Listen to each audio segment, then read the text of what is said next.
Hello, everyone. We are back for the Sacred Partnership Summit, and I have Riana Milne with me here today, and I can't wait to tell you about her and how amazing she is. Hi, Riana. Hey, Emilia. Hi, everyone. How you doing today? We are rolling. We are rolling about so many incredible topics. So, Riana Milne was selected as one of the top coaches to follow in 2022 by Wealth Insider magazine. She's also featured in Forbes Success magazine. She's a certified global life, love, trauma, recovery, and mindset coach. And one of the specialties that you have that I really wanted to talk about, Riana, was your work with trauma and with how our childhood impacts the relationships that we're capable of creating and the relationships that we want to create. And sometimes those two don't match, right? Right. Yeah. So I can't wait to ask you about that. But let me just share a little bit more about you, because you were on this you were the dating coach for the docuseries Radical Dating. That's really cool. Finding lasting love over 40. And your client is now happily married. So that is really awesome. And you specialize in those who have had past childhood or relationship trauma. Of course, you've got bestseller books, Love Beyond Your Dreams, Breaking Free of Toxic Relationships so that you can have the love that you deserve. And I'm really excited to talk about that, because that's really what this conversation is about. So welcome. Thank you. Thank you. I'm happy to be here. Thank you for coming. So I'd love to ask you and have you tell me, actually. Okay. How did you get into this work? You have been doing this a long time, and you have a lot of degrees and books, and you've done a lot of work in this area. And I'm really fascinated by people who dedicate time, like so much time in their life to this. So this must really have meaning for you. And I'm wondering if you would tell us how it started for you and how you got here. I mean, basically what happened, it's a sad story in a way. My dear childhood friend, since I was very young, 6 years old, was killed by a drunk driver when we were 16. And I asked to go to a counselor, and my mom said, no one in this family will ever go to a counselor. And then I said, then I will grow up and become one. So that was my message to the world, that this is what I was meant to do, to heal trauma and loss. The second trauma I experienced was my Penn State best friend and roommate of 3 years was murdered by her boyfriend. That was a toxic love relationship. I had tried to pull her away from him. I was 1 year ahead of her. By the time I left, she had broken up. But in these traumatic relationships, very often they're pulled right back in.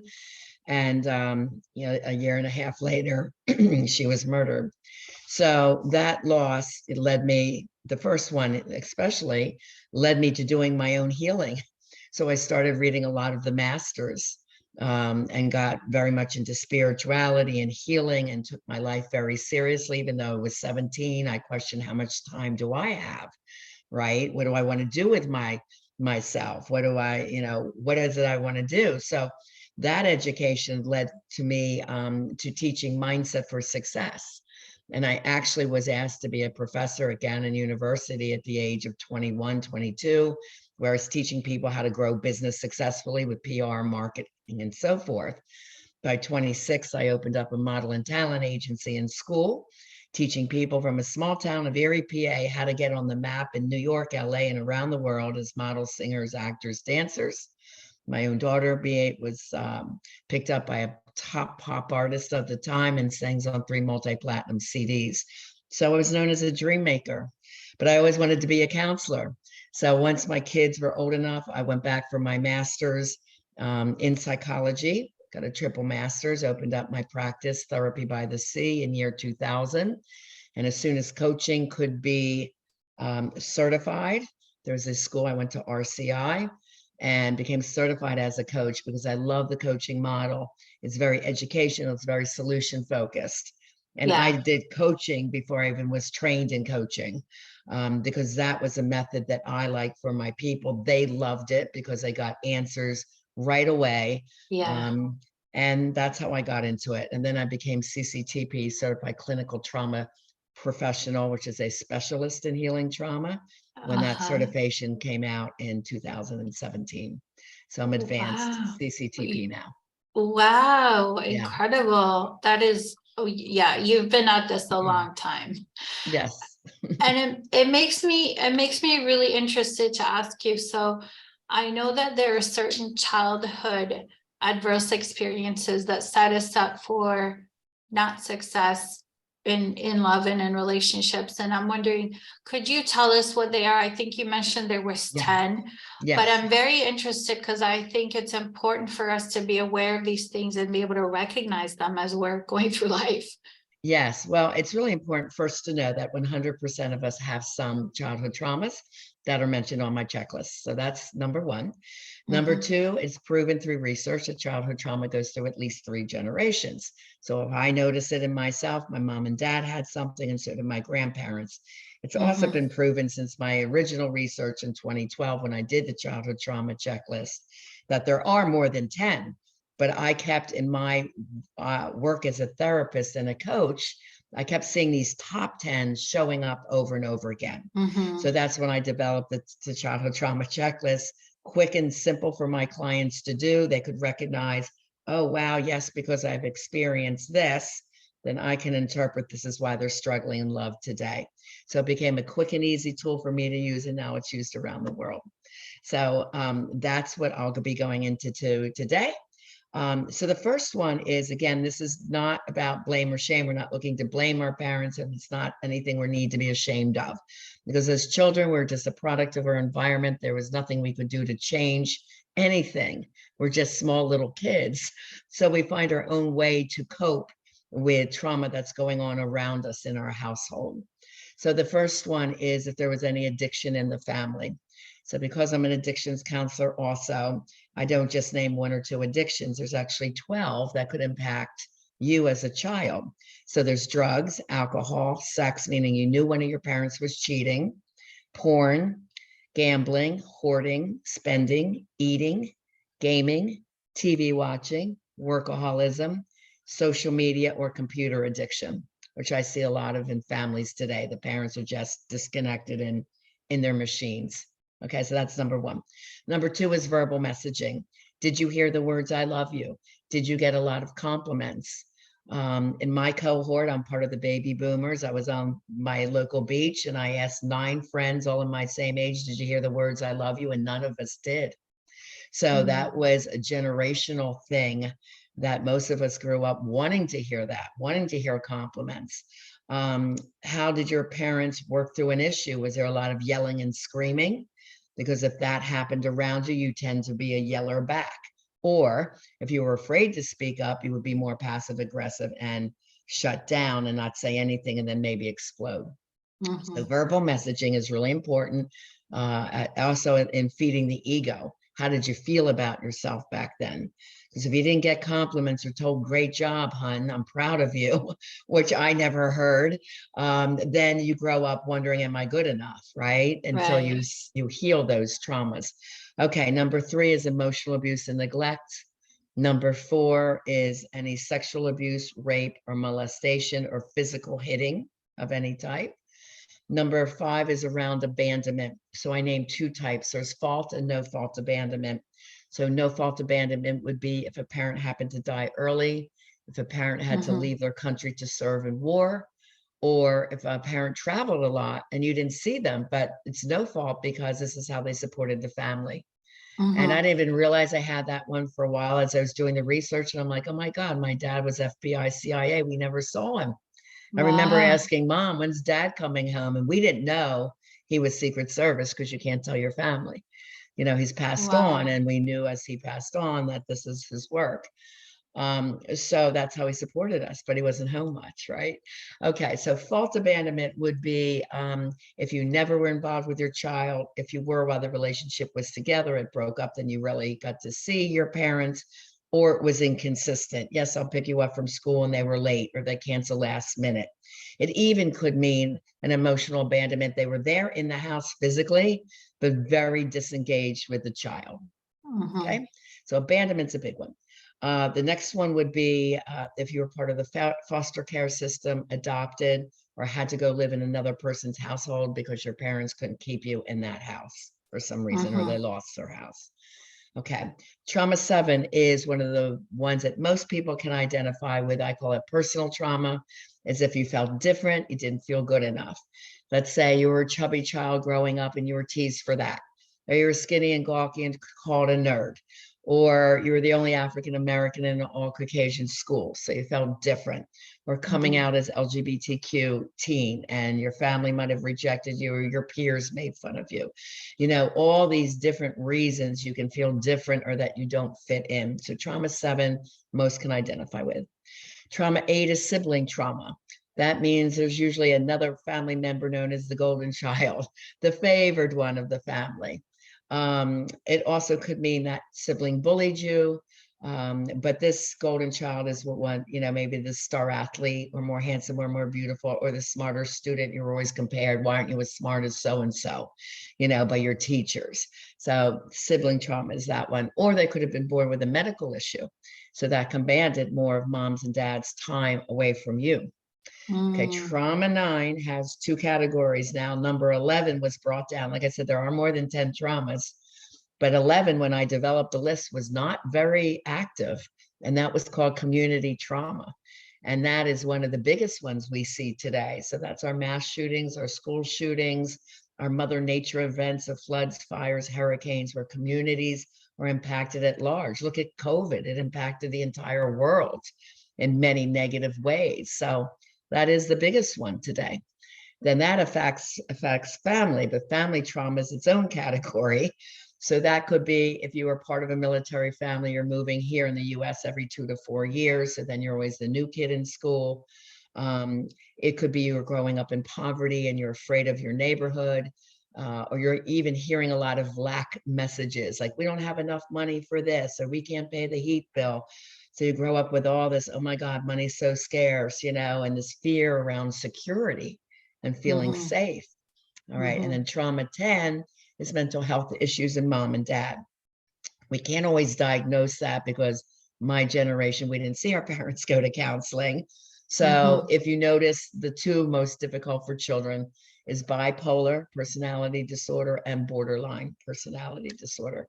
So borderline is real erratic moods. When they're good, they're great. When they're bad, they're horrid. And you never know which one you're going to get. So that leaves the child in a very anxious state. Then bipolar is manic depressive. So depression can show as anger, checking out emotionally, or like erratic moods. And then manic, people think, oh, that's a high and happy one, but it's also with an addiction. So like a gambling spree or an eating spree, a spending spree. It's like a manic, fast paced, and then it usually crashes into a depression when that didn't work out so well, you know, the manic phase. So those are the top 10 traumas that I identify. Okay, I just need to take a breath after that. Thank you. That was definitely a lot, but good to know, good to be aware, good to be conscious of these things, because you talk about creating that loving, conscious relationship, and the Sacred Partnership Summit, that's what we're talking about, is we're talking about how to create that conscious connection. And I have a feeling that you're going to tell us, but I want you to tell us that understanding these sources of trauma for yourself, but also for your partner, how does that empower us to be more conscious and create a better and healthier connection? There's certain steps that have to happen. I have a quote: you can't change what you don't know or understand.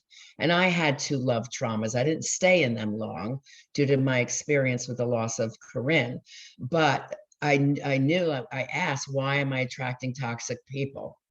And here in our culture, almost in every culture, you fall in love by chemistry. And it's like, well, he's attractive, my heart is racing, and yeah, I like him. So that is how we choose our partner. Choosing love by chemistry is one of the worst things we can do. It's unconscious. Why? Because the brain likes homeostasis. So if you grew up with a lot of drama, you're going to love someone who's charming and outgoing and really vivacious and all this fun things going on. But then you find out later, and the research shows 4 to 9 months in, the toxic behavioral patterns start showing up. So these Mhm. relationships are very romantic and passionate in the beginning, great sex, blah, blah, blah. Okay. And then they're like, well, how did it go wrong? And as a therapist, I heard a lot, we just want the beginning back. Well, guess what? Well, the chemistry drew you to dynamics of your past, where there might have been cheap drama in the home. It was never healed. So the brain likes what it knows, whether it's good or bad. So it's attracting you to these types of partners. So we have to clean up the childhood trauma first. Really important. We identify it, heal it, change the story around it. And then the second part is self-love. We have to raise the confidence, the self-esteem, the degree of empowerment. So if there was a little girl growing up in an alcoholic home and the father was a yeller screamer, if her boyfriend or husband starts yelling, she's going to get scared and shut down because that's what her body knows. It's like, I better not say anything. So she's very passive. She doesn't talk her feelings or her needs. So many of my clients need to learn that empowered communication, but they do it with kindness. There's never reason to yell or be yelled at, period.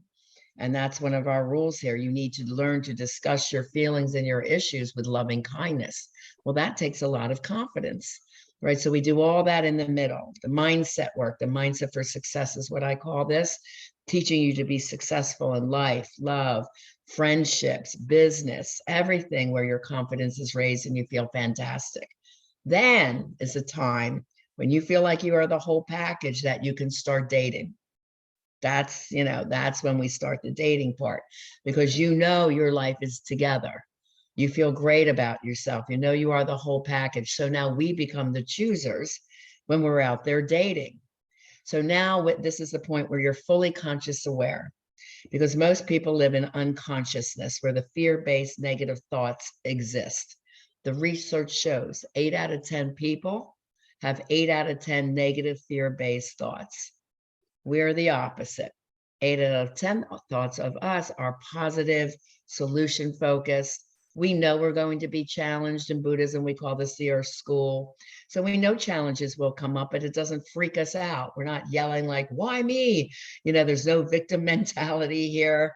And we start, consciously going through choices to rectify the issue.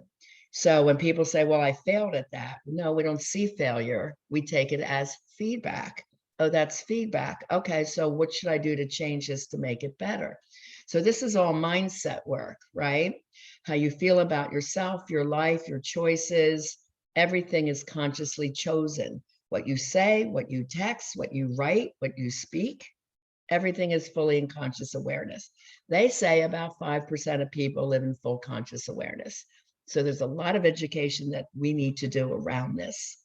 And then when you know what is an emotionally healthy, evolved, and conscious relationship, and evolved means two people being their highest and their best selves. Okay, so you love your life, you're successful, financially, you have your life together, you're confident, you have great parent-child relationships, you have no legal issues, no cheap drama in your life, you've healed everything from the past, and you're finding someone who's the same. And the research shows there's a lot in my book, Love Beyond Your Dreams, but there's 5 F's for a relationship success. If you'd like, I'll share those with you. Sure, thank Okay, you. this is the foundation of a relationship, the best top 5 things for a great emotionally healthy relationship. One is the solid foundation. So that means the ability to trust yourself, your decisions, and trust the other, your partner, with their decision. And we each have confidence in living a very conscious life. So we have also good moral values. What we decide is going to impact the other. So we always think, is this good for myself and the other, my partner? 2 is flexibility. You're open-minded. You allow that person to have their own opinions on what president, whether to get vaxxed or not. Like, we are not there trying to control anybody. We control our lives, they control theirs. So it's very emotionally open, and that allows for very loving, kind communication. 3 is fidelity. You're honest, you're loyal to each other, and you have integrity. I describe integrity as doing the right things when nobody's looking. Okay, so you have that trust in your partner, and he's got me even though he's out, or she's got me even though she's on a vacation with her girlfriend. We know. It's this knowingness, right? This full conscious confidence in our partner.